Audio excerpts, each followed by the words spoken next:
everyone. Welcome to another episode of Debatable with your hosts, Nina and Kyle. She's Nina. He's Kyle, and we're back after what has been an interesting few days. We'd like to thank all of you for the questions you've been sending us on Curious Cat. We'd like to apologize for not answering all of them. A lot of them will be covered in future episodes, so maybe the reason why we didn't answer them was because we didn't want to spoil future episodes for you. There are lots of questions that weren't related to debate anyway, like do Chow Chows age well, which Nina insists they do. Yeah, they do.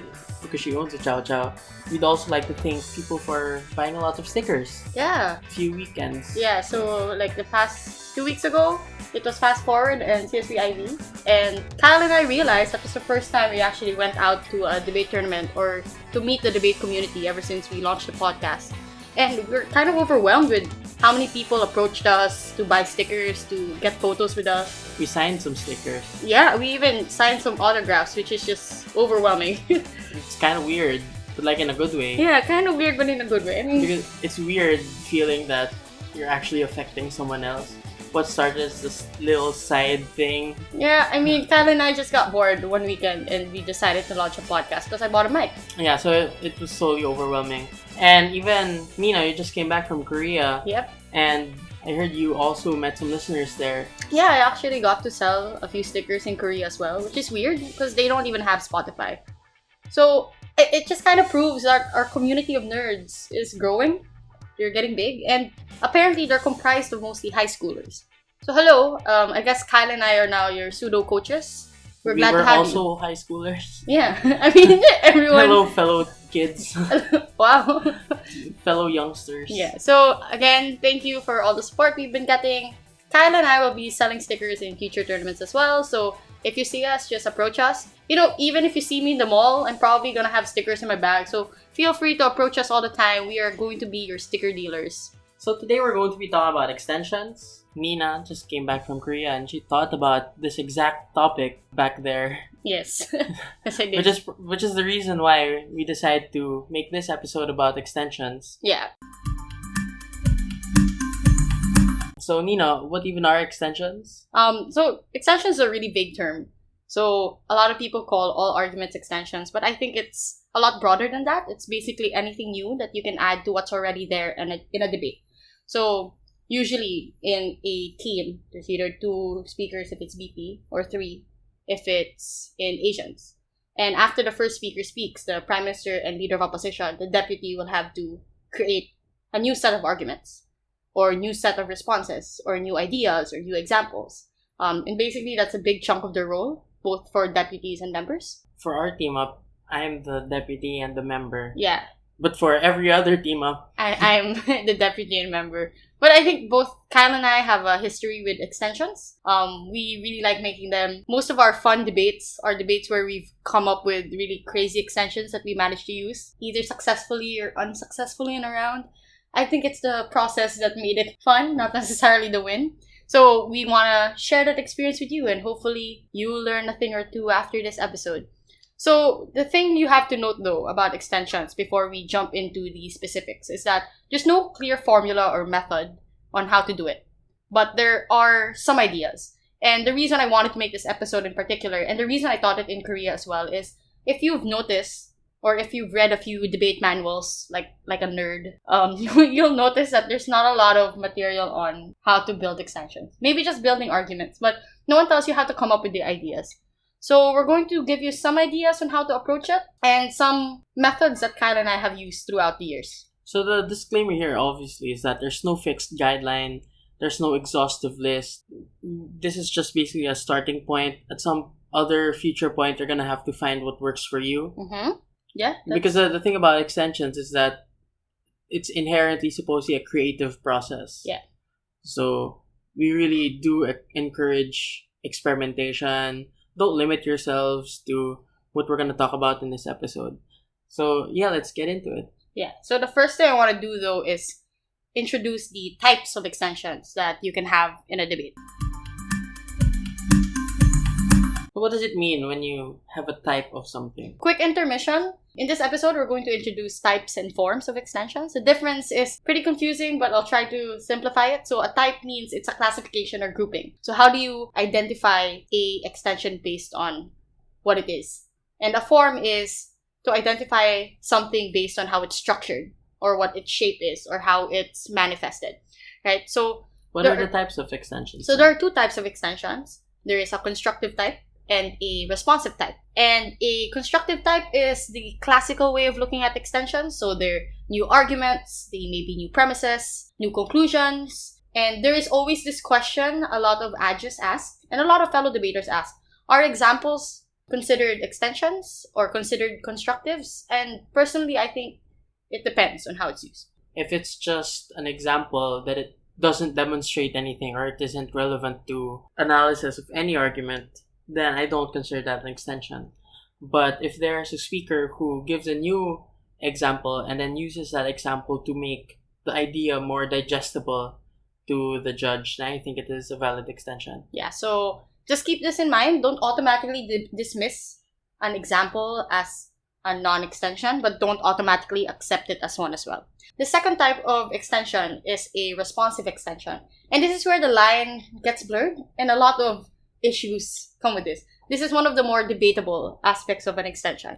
So the misconception is that rebuttals aren't considered extensions. And I've seen so many times that deputies and members get penalized for rebutting too long. Yeah, for rebutting too long, but I don't think that should be the case because responses also introduce new concepts and ideas in the round. And basically, if it's something that wasn't mentioned before, or it's an idea that added to the pool of debatable issues, then perhaps you should consider it. Yeah, so you have to follow the definition of what an extension is. An extension isn't any new constructive argument. Mm-hmm. It's just new contribution, new ideas. So as long as the rebuttal or response is imbued with a new idea, then it can be considered an extension. Yeah, and I've seen rebuttals being stronger than some extensions. And I think it's unfair when certain speakers get low peaks or certain teams lose just because they choose the responsive route as opposed to the constructive route. So judges, take note of this, that you shouldn't automatically dismiss ideas if they come in the form of rebuttals. And debaters, I think you need to better utilize this as well. If you don't have an extension that's constructive, that's fine. So long as you're very confident in what your rebuttals are, you can phrase them in such a way that it comes out as extensions anyway. And make them sound like they're very important. Yeah. Because there are lots of rebuttals that don't sound like they're that important. So that's the reason why they get dismissed as not being extension worthy. Yeah. I have a question here though, Nina. Are all responses rather considered extensions? No, right? Because there are two types of responses as well. So there are meta responses and actual debate responses. So meta responses are responses that refer to the game of debate. So, it was built at 6 minutes, or this is not a good argument because it's contradictory to another argument, or it's inconsistent with the principles and policy. So those are responses that don't necessarily introduce new ideas. They're just there to sort of judge the debate, right? So I don't think those are considered extensions per se because they don't actually add to the pool of the motion or the discussion of the motion. They add to the discussion of how to judge the round. Unlike responses that actually address the argument. So the not trues, the even ifs, the parts where you introduce your own ideas and arguments as a counter argument, then those are the types of extensions that should be considered and types of responses that judges should be taking note of and crediting. Yeah, so I think the important thing here is there isn't one particular label with which you can generalize all extensions to be under. So it's not just an argument, it's not just a rebuttal. You can have mixes of both, which is probably why a lot of debaters integrate their constructives and responses. Yeah, I think integrating is a very useful tool if you're able to do it successfully. Personally, I'm the type that doesn't really have separate responses anymore. I used to, but now when I argue, I just integrate the responses in it because I recognize that they could be credited to help my argument as well. So they just become one big extension. Yeah, so it's less about the signpost and more about whether or not there are ideas that are given. Okay, so that's the first part. So those are the two types of extensions, the constructives and responsives, and hopefully we managed to clarify a few things that may have been confusing, especially to newer judges and newer debaters. Next, let's talk about forms, right? Forms. So what are the forms of extensions we're going to talk about? The first one is the principled or pragmatic extensions. And technically all extensions will be principled or pragmatic, but this section of the episode, we're going to be taking a look at how to create principled and pragmatic extensions, like by themselves, like what they are, how to come up with them, and when to use them. Yeah, so usually you use this when you divide the arguments such that the first speaker either focuses more on principle or more on pragmatics. So usually when Kyle and I debate together, I run two principles and maybe one pragmatic, and Kyle would go and make his speech purely about pragmatic or purely about principle. Yeah, so it's either one or the other. Yeah, so, and we've repeated this in many episodes before. Principles are usually outcome-independent arguments. They discuss values, morals, what's the right thing to do, what's the wrong thing that you shouldn't do. Pragmatics are more on outcomes themselves, effects, who will be affected, how they're affected, etc. So let's talk about outcome-dependent arguments first. Outcome-dependent arguments are arguments that depend on existence of a particular outcome. So you talk about scenarios, you talk about effects. And the reason why they're called outcome-dependent arguments is that their value in the debate only exists when a particular outcome is reached. So if you have an argument that says X will happen, then the value of the argument only comes out if you're able to prove the likelihood of X actually happening within the argument. So we talk about new scenarios here. So in the motion, this house regrets the premium placed on forgiveness. There are lots of different scenarios in which the premium placed on forgiveness will be able to affect a particular person's decision-making process. So there are some things that aren't forgivable because they're too heinous, too severe. There was malice involved. There are things that even without the premium placed on forgiveness, you're going to forgive anyway, like non-malicious, non-severe actions. So the debate usually happens in the gray areas, and this is something that should come out a lot in debates because we usually don't like debating on the extremes. Yeah, so we like talking about the gray area. So in that motion, the gray area is like an act that is not malicious but severe, or an act that is malicious but not severe. So how does the premium placed on forgiveness affect an individual's decision-making process in these gray areas? So just apply the knowledge that there's probably a spectrum here. There's multiple scenarios here. How does your team, or how does the argument answer each and every one of those scenarios? Another way that you can do it is to talk about not new scenarios but new mechanisms and how the argument is going to work. Yeah, so basically you can have the same outcome as your opening or the same outcome as your first speaker, but if you manage to prove that you get to that outcome differently, or what the situation getting to that outcome will be and how important it is, how more value adding it is, etc., then usually that's an extension. I'm really annoyed when people are quick to label an argument as a rehash simply because they share the same outcome. I think that just because you share the same outcome, if one team is able to prove better that that outcome is more likely to happen or always going to be successful, then they should get higher scores or have an edge, right? Yeah, so for example, in the motion, this house would give prisoners the right to vote or something like that. And opening government talks about how it gives them the ability to represent themselves because the vote is basically their voice. Yeah. And closing government extends this, saying we're also going to argue what is essentially a representation argument, but instead of just talking about the vote, we're going to talk about how other actors react to them having the right to vote. So we're going to talk about politicians more likely to make platforms to cater to them, and that's how they get representation. So the point here is, when talking about extensions, don't limit yourself to just having the same outcome, because there are many different ways that you can get that outcome. Yeah. And the last way to make an outcome-dependent argument, or a pragmatic argument, is to extend based on impact. So impact is a word that's been thrown around a lot recently in the debate community. And there's a lot of different definitions people have for it, but I think the core definition that Kyle and I would like to emphasize is the importance. Like, what basically is going to change, or what is the level of difference that will take place to compared to status quo. So, for example, what is the impact of a prisoner being able to get the right to vote means that how will their lives change? If the mechanism is to talk about the kind of representation, I can extend as well by talking about what will that representation give them. Will it give them more rights? Will it give them safer conditions? Will it improve their status in society, etc.? So I'll extend based on the impact or importance that it will take place for a particular actor. So that's for outcome-dependent arguments. The next part of this form is obviously the principle.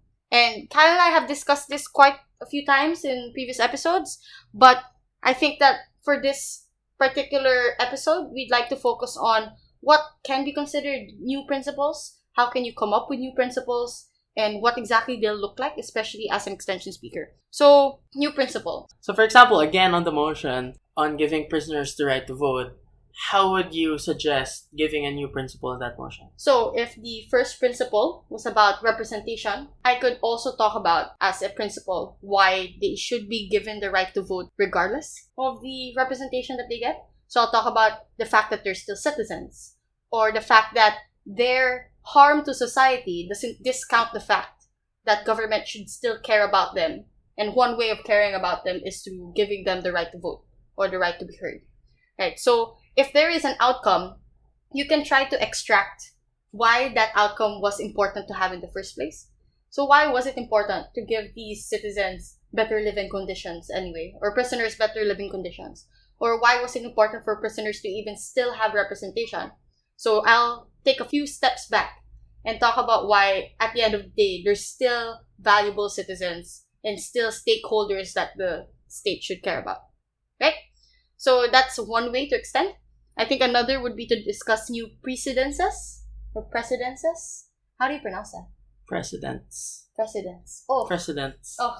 So there was this other motion before, again on the right to vote, but it was talking about whether or not the weight of a vote should decrease as someone's age increases.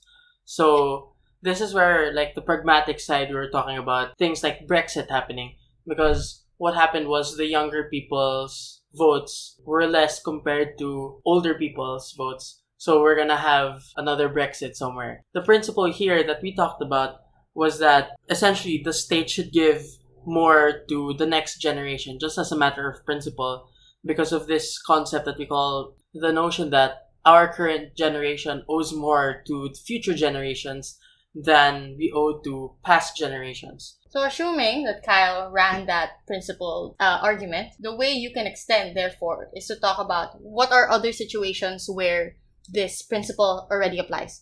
So basically what I'm doing here, if I was Kyle's extension speaker, is to prove why the argument that Kyle provided is always likely to be the case, or always a principle that is very important, regardless of situation. Yeah. So basically, the extension will just be saying that it's already an extension of what we're having in status quo. This isn't something that's new.